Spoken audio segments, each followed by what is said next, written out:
Okay, so today we are again going to continue with radiometry where we are from the point where we are left yesterday.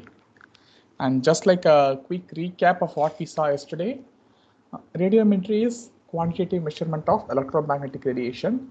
Rather than saying some sort of energy is coming, we will be like trying to measure exactly the amount of energy coming, and there are like different terminologies associated with the different measurements we make, and that is what we are going to see in this particular lecture, like in this particular slides.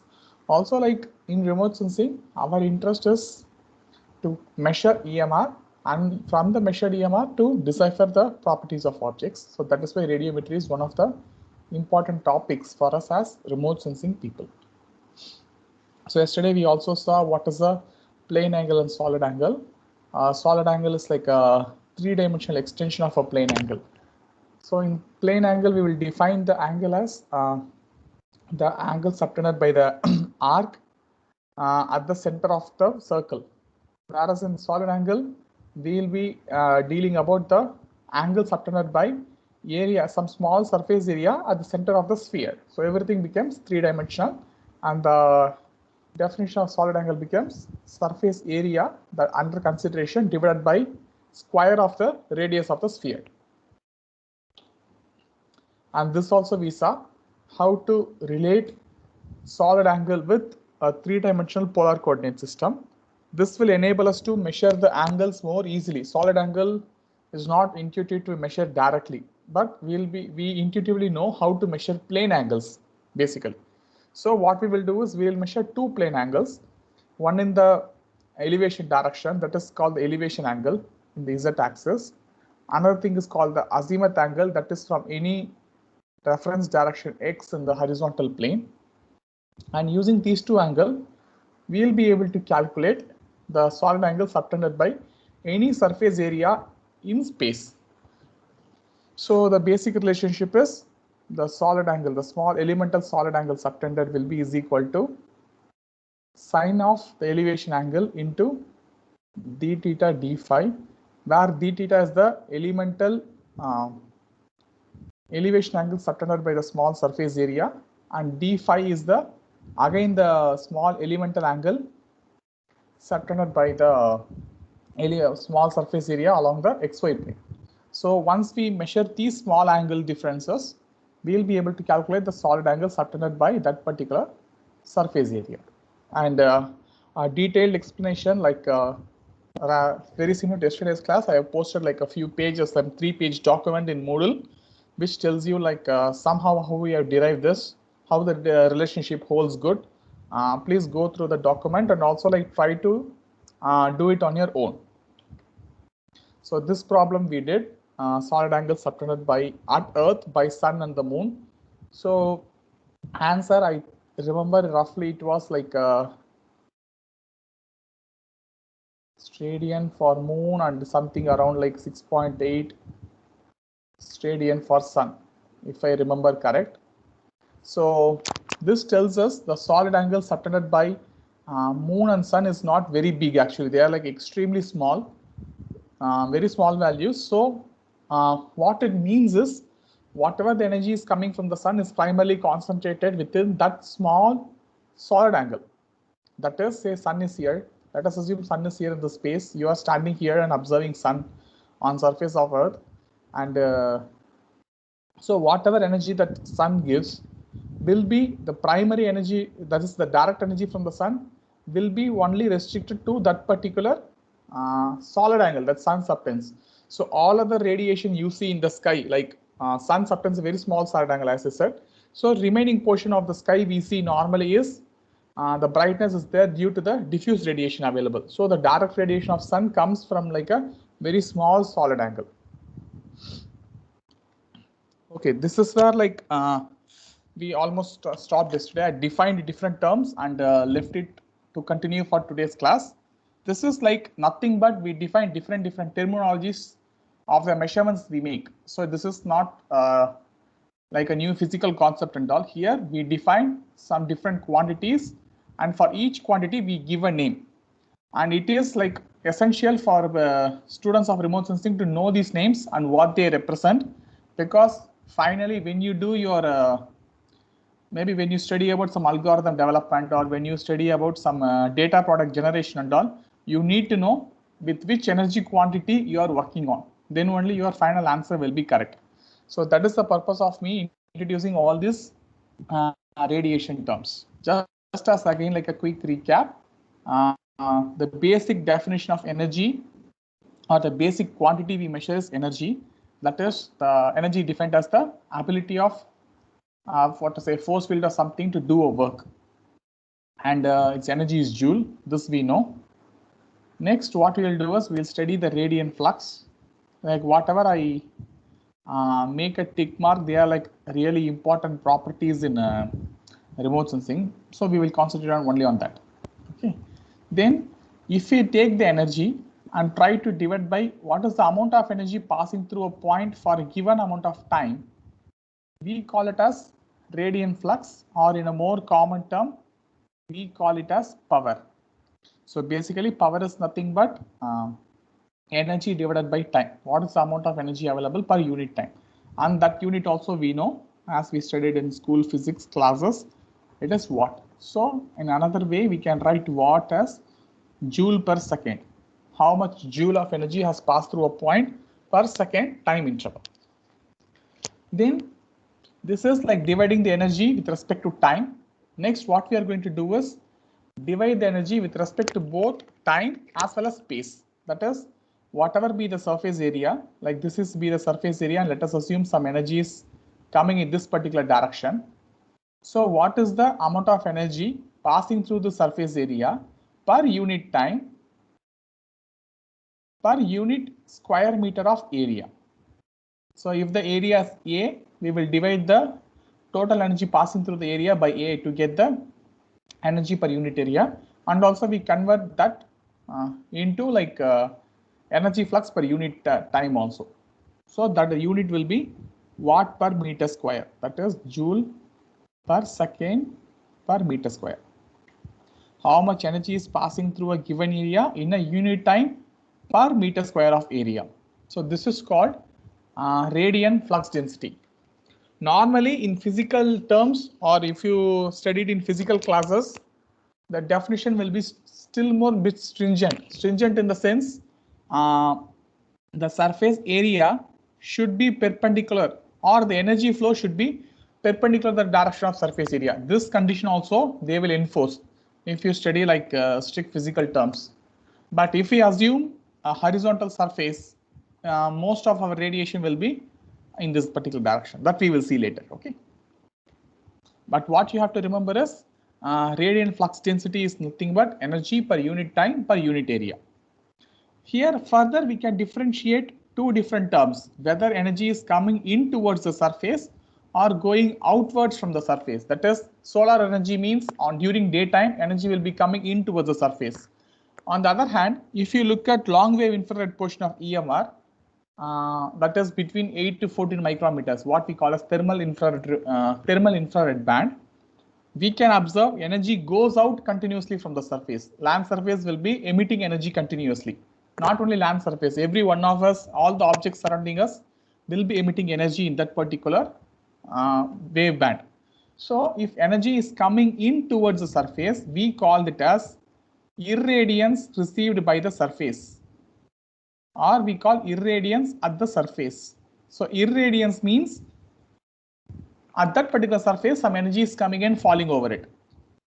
On the other hand, say in this empty slide I write, so if this is the surface, if some energy is coming and falling over it, we call it as irradiance at the surface. On the other hand, if there is a surface and that is emitting energy, we call it as emittance.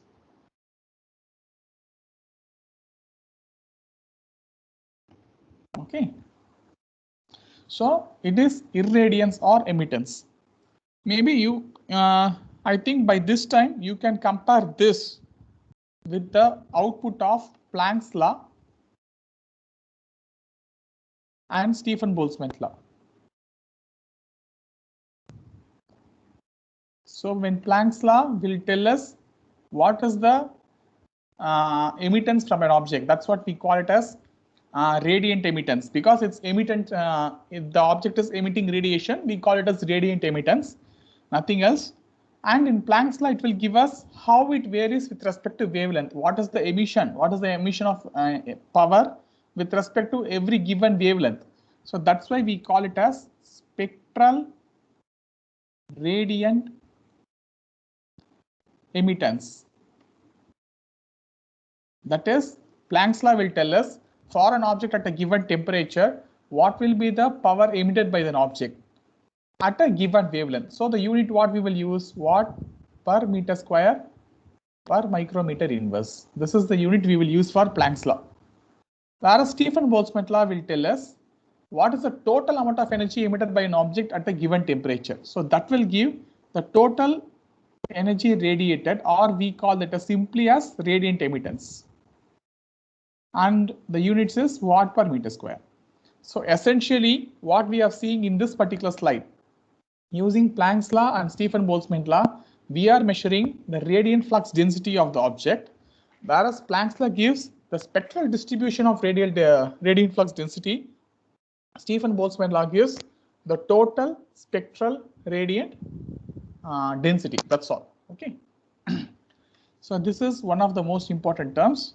And another very critical term, I'll say. Critical means very important, because almost all the remote sensing sensors measure this particular term. What we call it as radiance. So radiance is defined as, you leave this particular term, we will see from here, the amount of power leaving from an object per unit area per unit solid angle. That is very similar to radiant flux density, but here we also try to see how much power is going out in a given direction or a given solid angle. Let us say the surface is here. The sensor is somewhere here. Okay, some energy is being transmitted from the surface towards the sensor. So essentially, since the sensor is here, whatever the energy going in that particular direction will be of importance to us, because only that energy will reach a sensor. If the object is sending energy in different directions, it will not be of much use for us, because that energy will go as a waste. It won't be collected by the sensor. So satellites will measure whatever energy coming in their direction, its own direction. Then that only it will measure. Other energy will not be measured.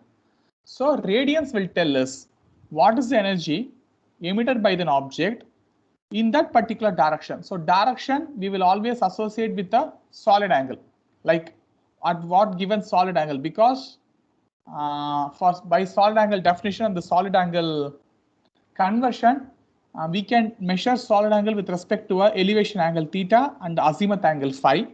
So these two angles will enable us to define one particular direction in space.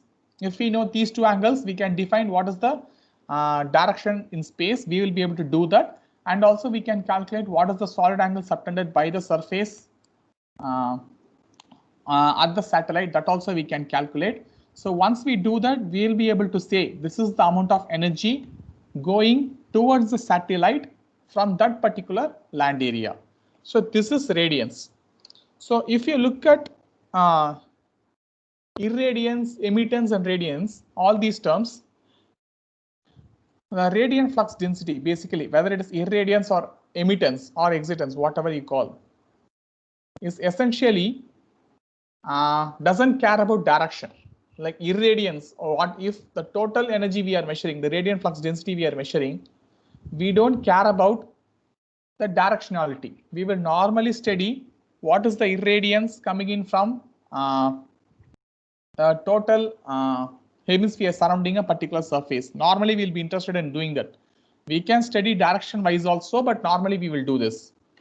On the other hand, radiance is directional. That is in which particular direction. And also there is one more important term to understand. Here if you see the area, we would have taken it as kind of like a total area A. Whereas in radiance, we would have taken the area of the surface projected in the direction in which we are interested. That is, say the sensor is somewhere here at an angle of theta from from the vertical. So what we will do is we will calculate the projected area if it is projected perpendicular to the direction of motion of EMR in which we are interested. What is the projected area that we should calculate, and using that only radiance will be defined. So radiance will be defined as what is the radiant flux per unit solid angle per unit projected cross sectional area. So this is the major difference in radiance, like major characteristic of radiance. So radiance, first thing, is highly directional. By the use of this term solid angle, we will be able to say what is the amount of radiance going in one particular direction. That is one thing. And second thing, what we'll be able to say is the area under consideration is not like a regular area. Area we should project in a direction that is perpendicular to the motion of electromagnetic radiation in which we are interested. So if sensor is here, then we should be projecting this surface area in this direction, and then we should calculate the projected area and use it in this particular equation. So radiance always has the use of projected area as per the definition. Okay. And as I said, yes, please. We are taking the area of the source, not of the sensor. No, area of the. No, here, like, basically sensor will measure the energy coming in from the source, right? Source. Okay. So we will be interested what area contributes. We have to measure the area at sensor. Now then, how we can identify the source area? Source area we can calculate, right? Because each sensor element will have like a, say, like this is the sensor element there in space. It will have its own aerial coverage, something like this. So whatever energy falling in with this particular area will be reaching the sensor. So this is what very similar to of the sun and observer problem. So imagine this as kind of like sun. This is the observer. So if we want to calculate radiance, we should not use this actual area. We should be using the area projected in a direction that is perpendicular to the motion. This area we should use. Okay, now got that, sir. Now got that. Okay, fine. Okay, sir, fine. Okay. So radiance we should be using projected area at the given solid angle. Okay. So I think by now you should be knowing what is what and what each terms means. And this is really important to know, because in the coming classes I'll be just mentioning radiant flux density, radiance, irradiance. All these terms will be repeatedly we will be using in classes. And also, if you start seeing the textbooks, like yesterday I posted some 4 or 5 different textbooks, you can pick whatever is comfortable to you.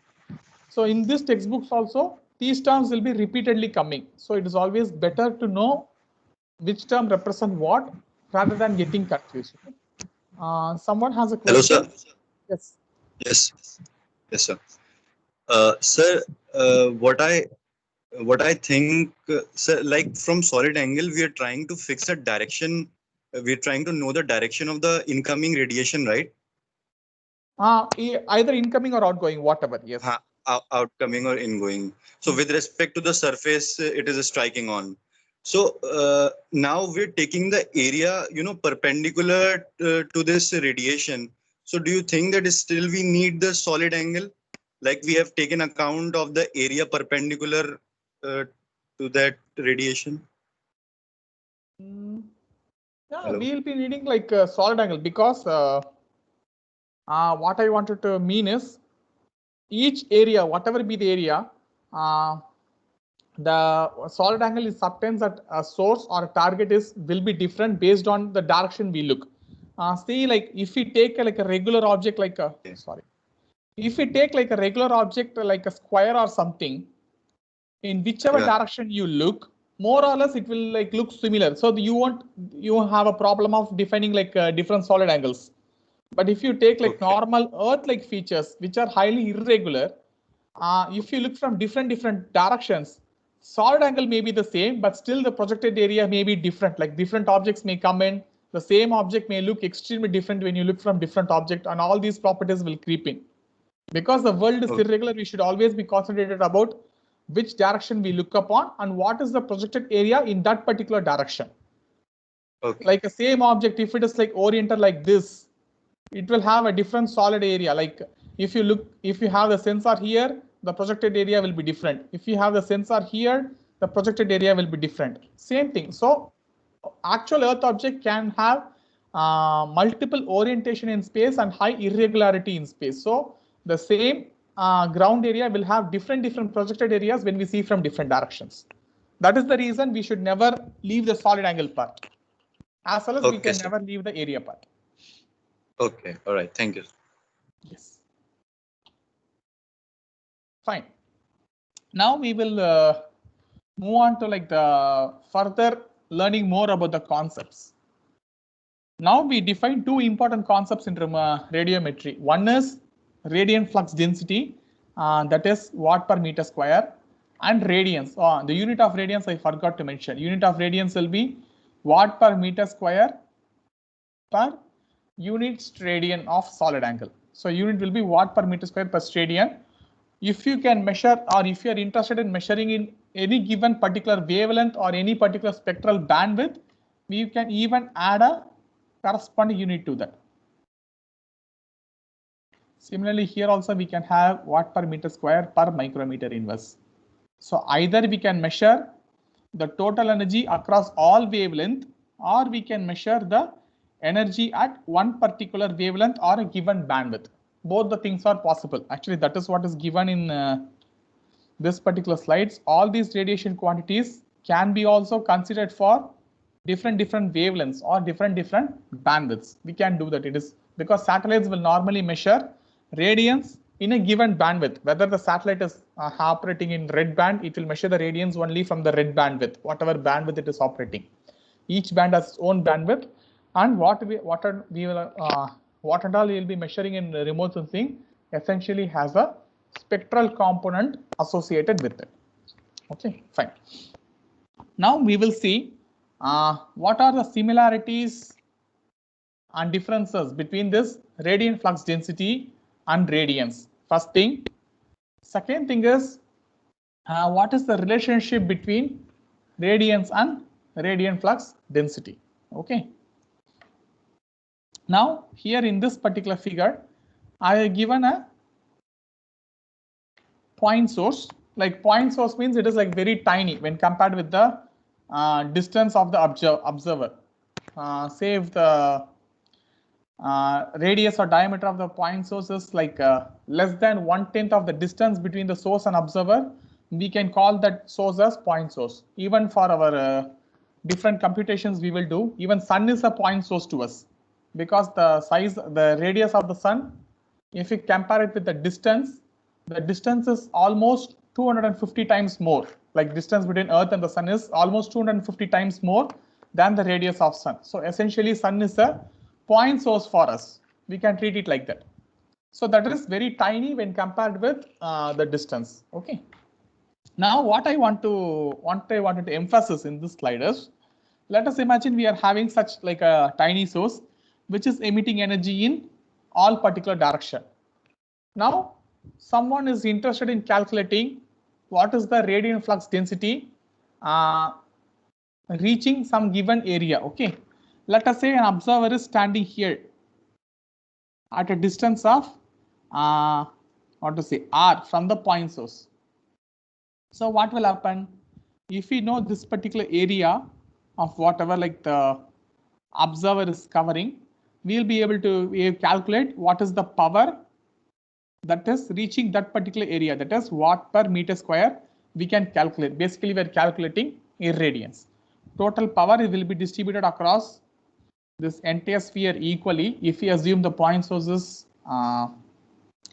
emitting equally in all direction, we can assume whatever is the distance. From this distance, we can calculate the radiant flux density reaching the surface area.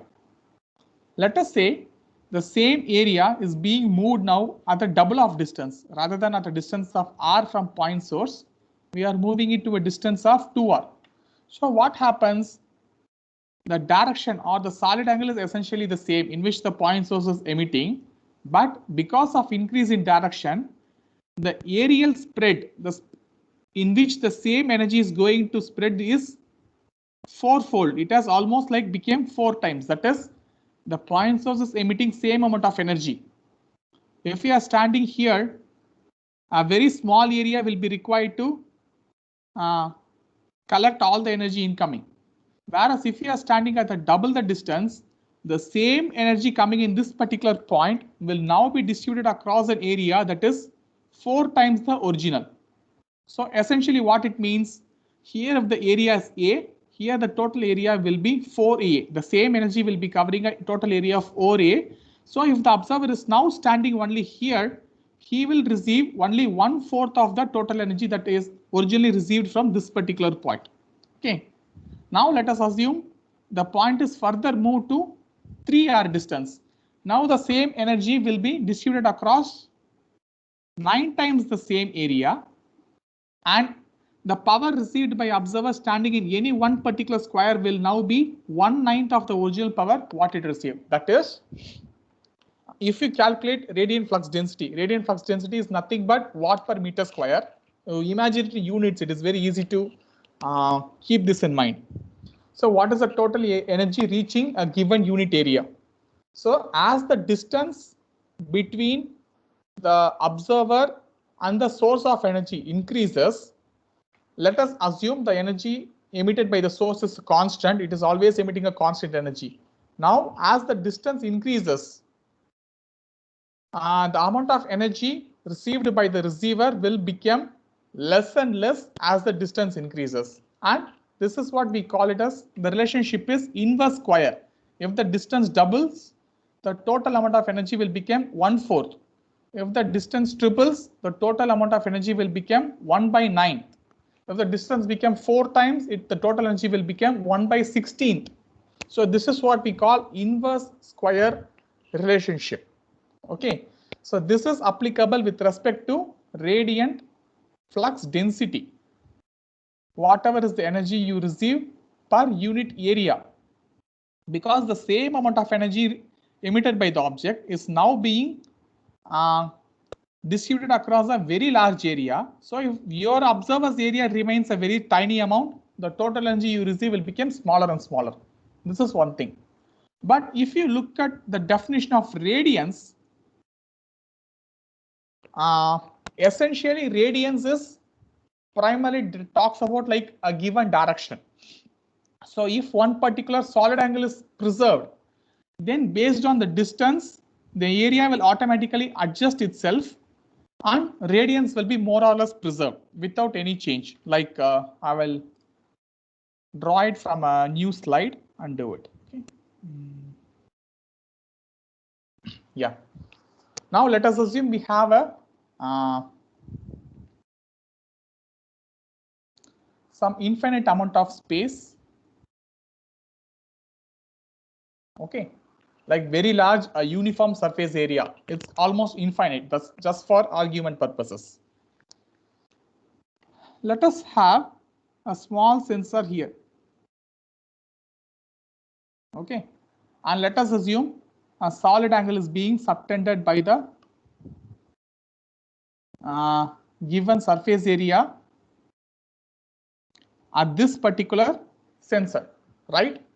So what it will happen for this particular sensor, let us assume it's an observer rather than sensor. For this particular observer, for a given solid angle, he will be seeing this much amount of area. Let us call it as A1. Now let the distance be D. Now let us assume the observer has moved to a distance of 2D, but still he is subtending a same solid angle. So since he is subtending the same solid angle even from the distance of 2D, what will happen? The distance has increased, but due to he is subtending the same solid angle, the aerial coverage is going to make will also increase proportionately. This will become A2. Like this total angle will become, total surface area will become A2. Now even if the distance increases to 3D, but the same solid angle is subtended, area will further increase. And if we assume the entire area, what we are talking about, the infinite energy, infinite source area is having like homogeneous radiative properties. Every point in this emits same energy at all points at this particular plane. Then the radiance received by the observer, whether he is at point D, point 2D or point 3D, radiance will be the same, because radiance is concerned primarily about the direction in which we are looking at. So what I wanted to say is radiance will be conserved. By the definition of radiance will not change much. As long as the direction in which you are looking, the solid angle is preserved, radiance will be the same, mostly considering the object is completely homogeneous. But irradiance, as per our definition, irradiance received or the energy emitted, whatever, will vary as you move away from the source of your interest. So is it clear? Any questions, students, whether this how this irradiance reduces and radiance is conserved? Sir, radiance once again. Okay, radiance once again. Okay. Oh, that slide is gone. That is the problem of inserting slides as an. Okay. Now, what I'm going to tell is like we just saw how irradiance reduces as the distance increases, but by definition of radiance, we are making sure radiance is conserved in a given direction under some conditions. So that's what we are going to see. I'm just starting again from the same point. So let us assume this plane has a having like an infinite distance. Some plane is there and it is emitting some energy.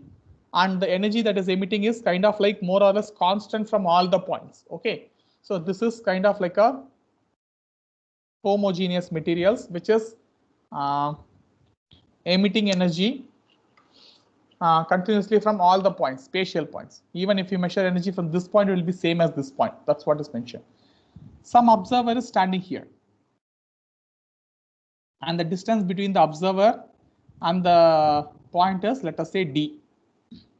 Now let us assume the observer is looking at the area from a given solid angle omega. He will be observing this particular area A1, and whatever the radiance from this area will be observed by this particular observer. Now let us assume the observer has moved to a point at a distance of 2D, but the condition is the observer should have the same solid angle. So the same omega the observer is subtending from a distance of 2D. That means the area he is going to cover would have increased correspondingly. The area will become kind of like increased according to that. We call it as A2. So essentially A2B is larger than A1 because we are maintaining the same solid angle. Observer is now moving to a point with a distance of 3D. Area will further be increased because again we are maintaining the same solid angle. So essentially what happens as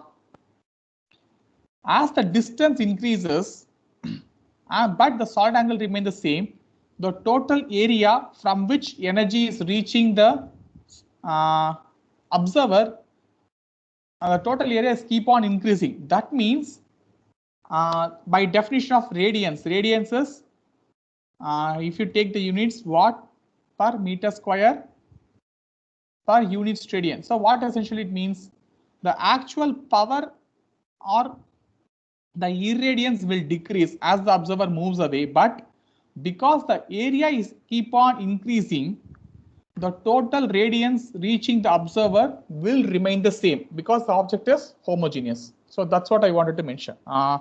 Maybe we will just compare the previous slide with this. In previous slide, what we said, that is for radiant flux density. Here there is like an object. This is the source. It is kind of like or okay, we will consider the same phenomenon rather than taking about a point source. We will look at like what to say, same object, same infinite source. I'm just drawing from here. Okay, what essentially I wanted to say is you just take the definition of radiant flux density. So radiant flux density is the amount of energy either received or emitted by a unit area. Here we are concentrated about unit area. Let us assume the area is fixed. Okay. Now the observer is, now what is happening is we have to only concentrate on this fixed area. Now the observer is standing at a distance of d. He is observing this particular area. So whatever is the power emitted by this particular area, he will observe. The observer is now moving to a distance of 2d, but he has to see only this small area again. He cannot see a larger area because of definition. By definition, radiant flux density means we are interested upon the energy emitted by this particular source area. So he cannot increase the area he is looking at. He has to change his solid angle so that the area is preserved in this case. So what essentially will happen? Same power has to now kind of like travel a large distance. So essentially the power reaching the observer will decrease 4 times.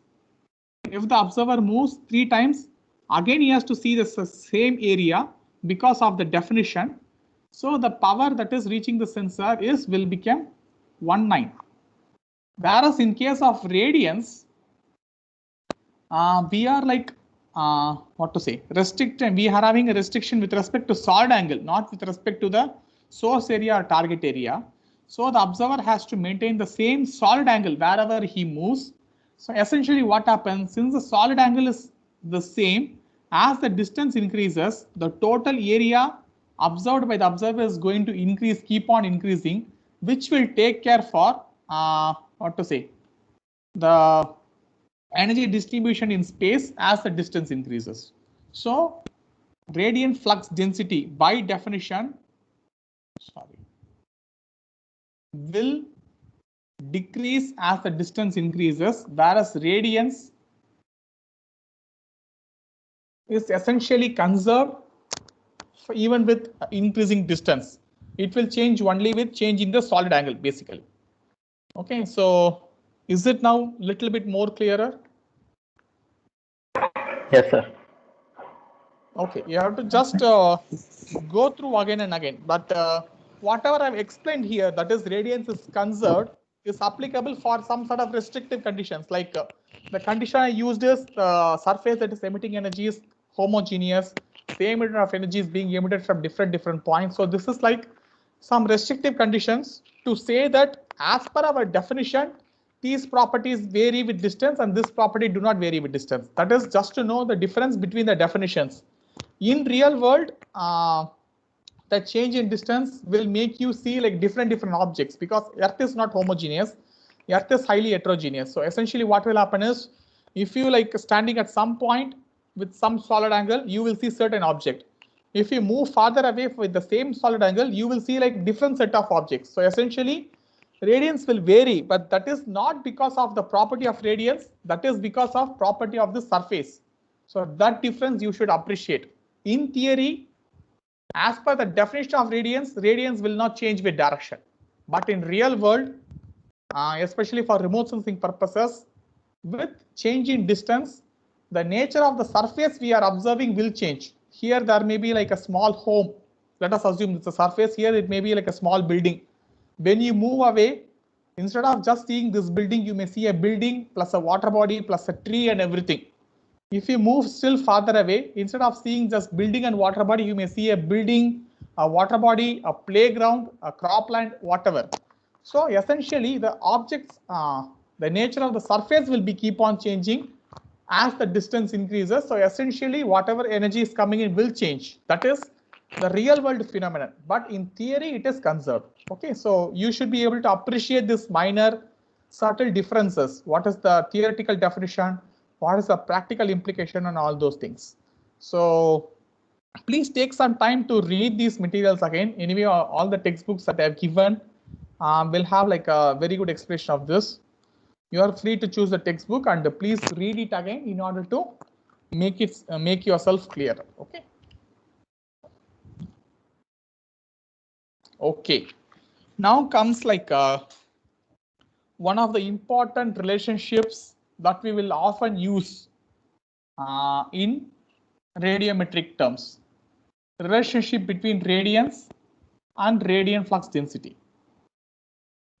Okay, so is there any relationship between them? There is a relationship. What essentially it means? Now again we go back to the definition of radiant flux density and radiance. So radiant flux density is essentially whatever be the given area, what is the total energy is kind of coming in onto that particular area from all different directions. Radiance, on the other hand, is direction specific.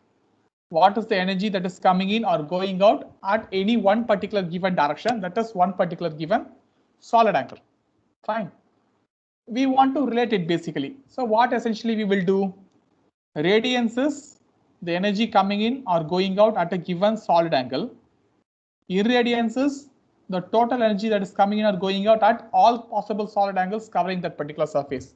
So by intuition, we can realize that if we integrate the radiance with respect to all possible solid angles, here in this slide I have mentioned solid angle with the symbol of this.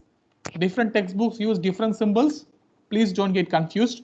You can use any one symbol you want. Just for consistency's sake, I use the same symbol given here. Okay, so this is a solid angle now.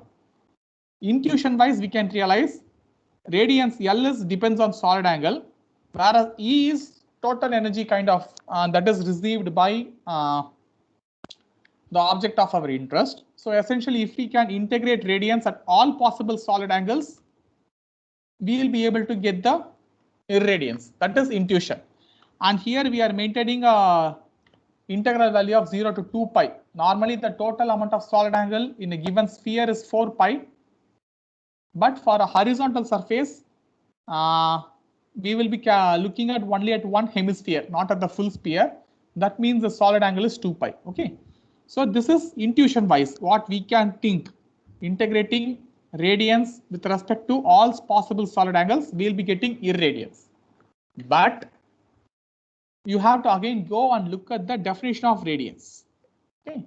If we look at the definition of radiance, we will be able to see that the area we have defined there is projected area. That is area projected in a direction normal to the direction of propagation of EMR. Whereas in irradiance, we have just used the total area dA. So there is a cos theta term between that is acting as a difference between these two terms. That is why rather than just integrating L, that is just integrating radiance, we have to integrate radiance into cos theta for all possible solid angles. This cos theta is coming in because of the definition of radiance. We are using a projected area, a cos theta we are implying in the definition of radiance. That is why in order to go back to irradiance, we have to multiply with it. Just go by the definition. L is equal to d phi by solid angle by dA cos theta. So now you want to calculate phi from all these terms. So that becomes now we have to calculate d phi by dA. That becomes L cos theta.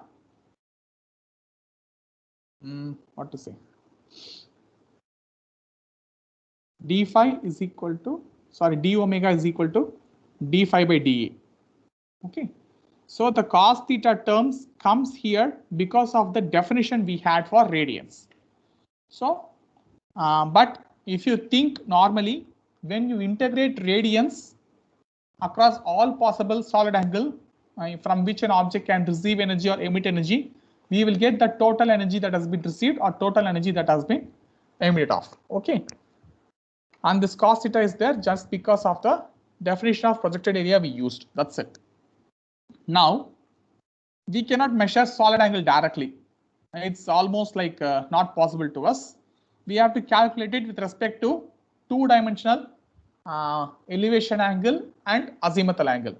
So now we know the relationship between this and that, like how to calculate solid angle from elevation angle and azimuth angle. I'll erase this part.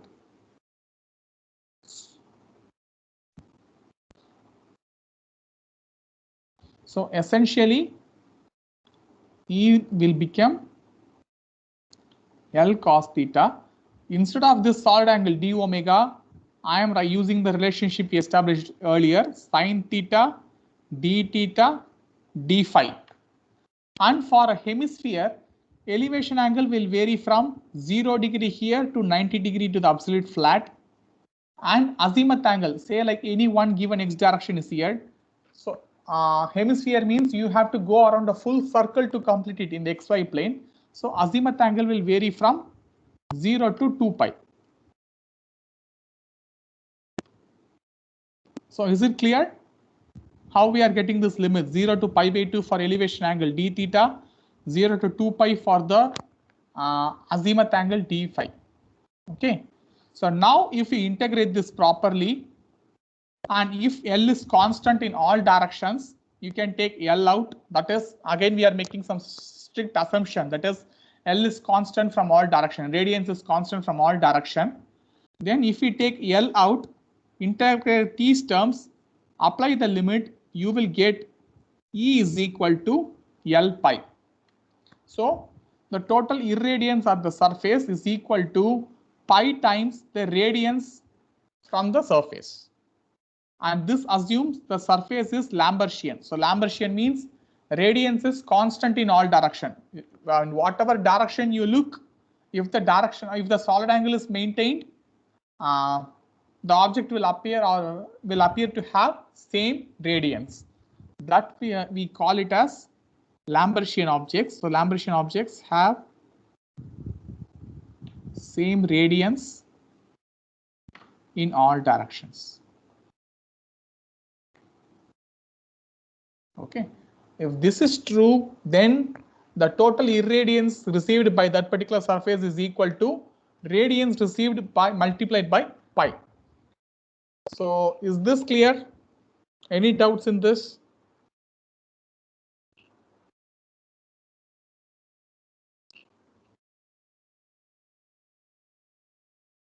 So clear or not? I'm just waiting for your response.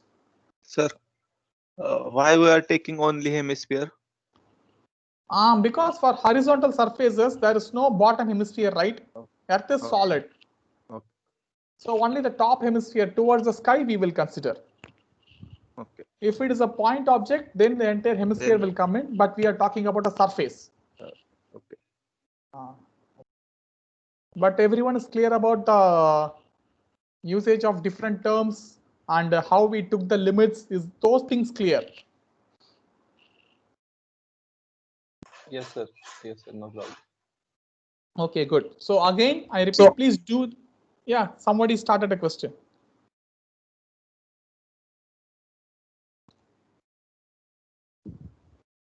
Any question? Somebody, I guess, some voice I heard. Okay. Okay, I presume no questions at this point, but please do this at your free time again. This relationship also there in almost all the textbooks that I have shared with you. Please do this. Try to understand how this is coming up, but remember this condition. This relationship will hold good only if L is constant in all direction. That is, the surface is Lambertian. Then only this integral is possible. Then only you can take the L out of the integral. If L varies with direction, you cannot take L out of the integral. L is also like a variable.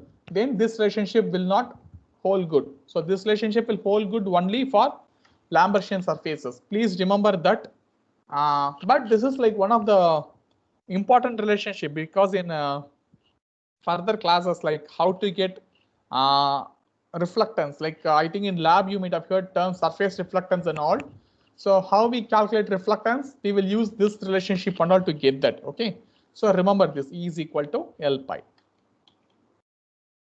Okay, so everyone is having a calculator in hand. Another small numerical problem, easy to do only, but so everyone has a calculator and a notebook, pen by your side. Yes, sir. So anyone not having it, you can like either mention or put it in chat box. anyone is not having a calculator, notebook or pen.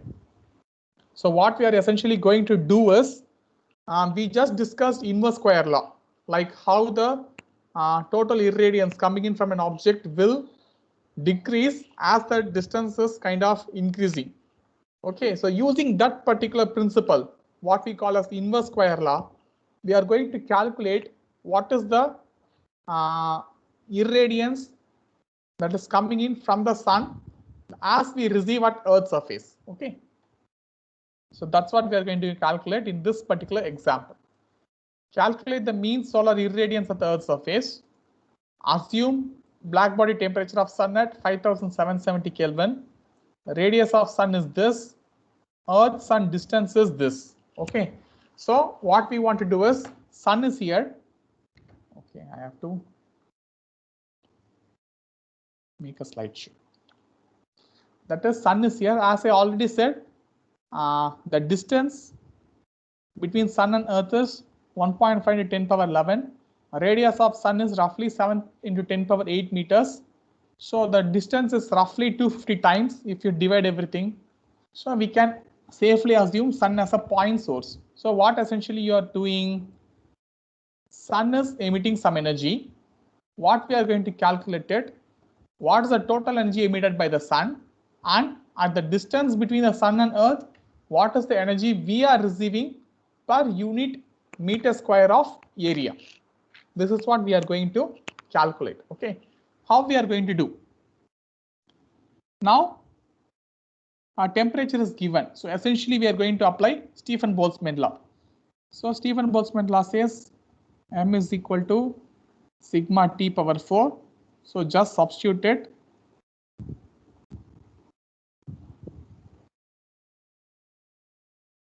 I don't have all the intermediate values right now with me. I just only have the answers. I will tell you how to do it. You please do it, and then we will check the final answer. Okay. So if you do it, you will get what is the emission from the sun per unit meter square area of sun. That is, this is the power emitted by sun per unit meter square area of it. But sun has a certain surface area to cover. Even though we consider sun as a point source for our own sake, sun is not actually a point. It's a sphere of some given radius. So this is the energy emitted by sun per unit meter square of area. So you have to multiply this with surface area of sun in order to calculate the total power emitted by the sun in watts. Okay, so first step you do it. So please do with this, and then I will continue or tell you how to do it. Is there a class immediately after this?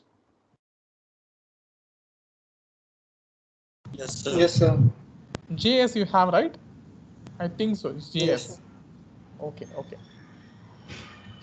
What's the time now? It's 11:25. Okay, I'll quickly tell this, and I will leave you anyway. Tomorrow we will continue with the problem. No issues. So just I'll tell you the steps. Then you can do it at home, and tomorrow we'll continue this. So what I just said is, apply Stefan-Boltzmann law. You will get per unit meter square of area of sun, what is the energy emitted.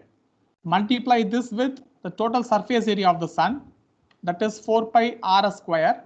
You will get what is the total power emitted by sun in watts unit. Okay. Now what essentially is happening is, like sun be here. So sun is emitting energy in all directions. And like it is, let us assume it is emitting energy equally in all directions. So essentially at a given distance of d between sun and earth, what essentially is happening, the total power emitted by the sun is actually distributed equally along this whole big sphere of radius d square, or sorry, of radius d. So the entire power emitted by the sun is equally spread in all directions along this particular sphere. Now what we have to calculate is, what is the energy emitted or the energy received per unit meter square area on the Earth's surface. So essentially the total power emitted by the sun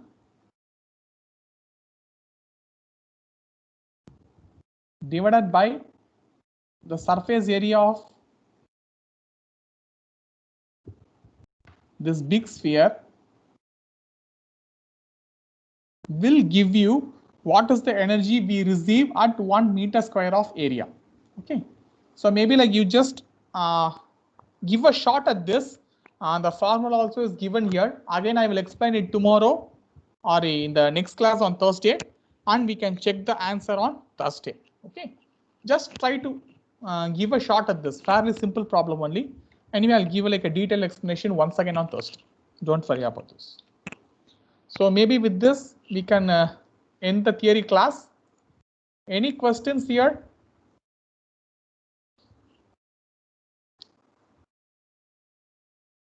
Any questions? Yes, sir.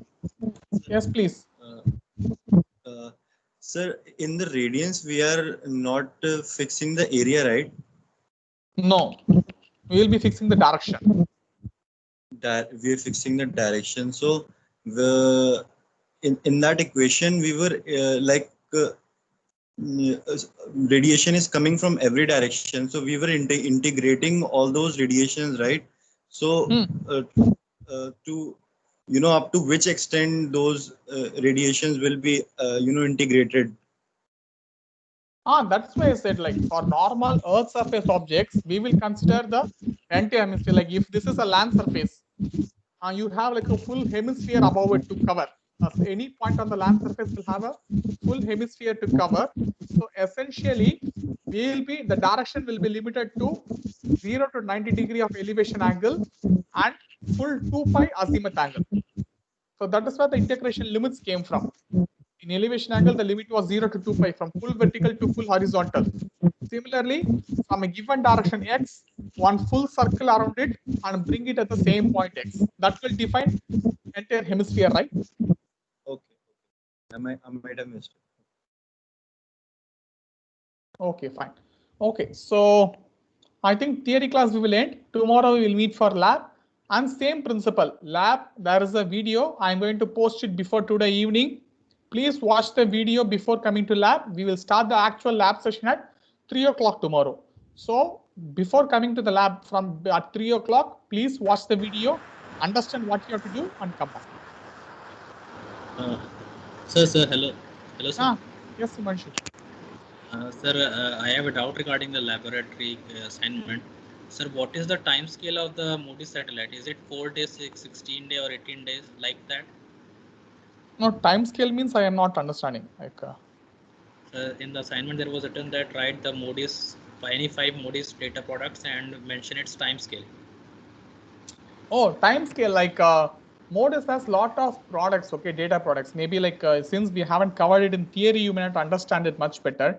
There are like different variables given as output by the Moody's sensor science team.